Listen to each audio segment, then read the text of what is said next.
DGISPR lieutenant general Ahmad شریف چودھری کہتے ہیں کہ فوج کا کوئی سیاسی ایجنڈا نہیں ہے، فوج کسی سیاسی جماعت کے مخالف ہے اور نہ ہی طرفدار ہے۔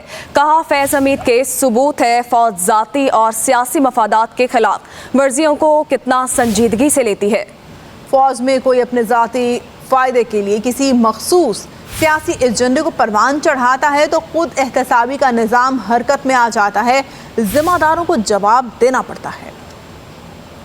آرمی قومی فوج ہے، اس کا کوئی سیاسی ایجنڈا نہیں ہے، نہ ہی یہ کسی سیاسی جماعت کی مخالف ہے، نہ ہی طرفدار۔ اگر فوج میں کوئی شخص اپنے ذاتی مفادات کے حصول کے لیے کام کرتا ہے، مخصوص سیاسی ایجنڈے کو پروان چڑھاتا ہے تو پاک فوج کا خود احتسابی کا نظام حرکت میں آ جاتا ہے، ذمہ داروں کو ان کے اعمال کا جواب دہ ہونا پڑتا ہے۔ پاک فوج میں واضح اتفاق رائے ہے کہ فوج کو کسی بھی مخصوص سیاسی مفاد کی تکمیل کے حصول کے طور پر استعمال سے محفوظ رکھا جائے گا۔ لیفٹیننٹ جنرل ریٹائرڈ فیض حمید کیس منہ بولتا ثبوت ہے کہ پاک فوج ذاتی اور سیاسی مفادات کے لیے کی گئی خلاف ورزیوں کو کس قدر سنجیدگی سے لیتی ہے۔ جنرل فیض حمید کو DGI بنایا گیا تھا تو ان سے پہلے جنرل نوید مختار تھے، پھر جنرل باجوہ کا بھی ایک اہم عہدے پر آ کر فائز ہوئے۔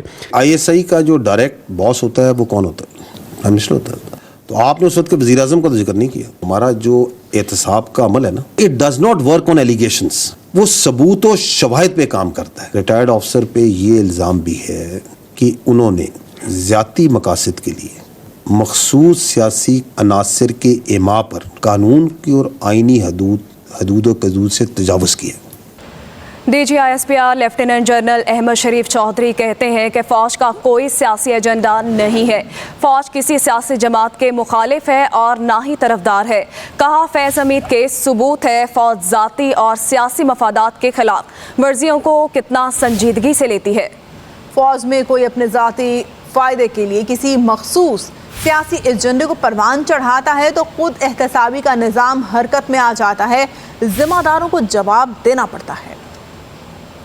آرمی قومی فوج ہے، اس کا کوئی سیاسی ایجنڈا نہیں ہے، نہ ہی یہ کسی سیاسی جماعت کی مخالف ہے، نہ ہی طرفدار۔ اگر فوج میں کوئی شخص اپنے ذاتی مفادات کے حصول کے لیے کام کرتا ہے، مخصوص سیاسی ایجنڈے کو پروان چڑھاتا ہے تو پاک فوج کا خود احتسابی کا نظام حرکت میں آ جاتا ہے، ذمہ داروں کو ان کے اعمال کا جواب دہ ہونا پڑتا ہے۔ پاک فوج میں واضح اتفاق رائے ہے کہ فوج کو کسی بھی مخصوص سیاسی مفاد کی تکمیل کے حصول کے طور پر استعمال سے محفوظ رکھا جائے گا۔ لیفٹیننٹ جنرل ریٹائرڈ فیض حمید کیس منہ بولتا ثبوت ہے کہ پاک فوج ذاتی اور سیاسی مفادات کے لیے کی گئی خلاف ورزیوں کو کس قدر سنجیدگی سے لیتی ہے۔ جنرل فیض حمید کو DGI بنایا گیا تھا تو ان سے پہلے جنرل نوید مختار تھے، پھر جنرل باجوہ کا بھی ایک اہم عہدے پر آ کر فائز ہوئے۔ ISI کا جو ڈائریکٹ باس ہوتا ہے وہ کون ہوتا ہے؟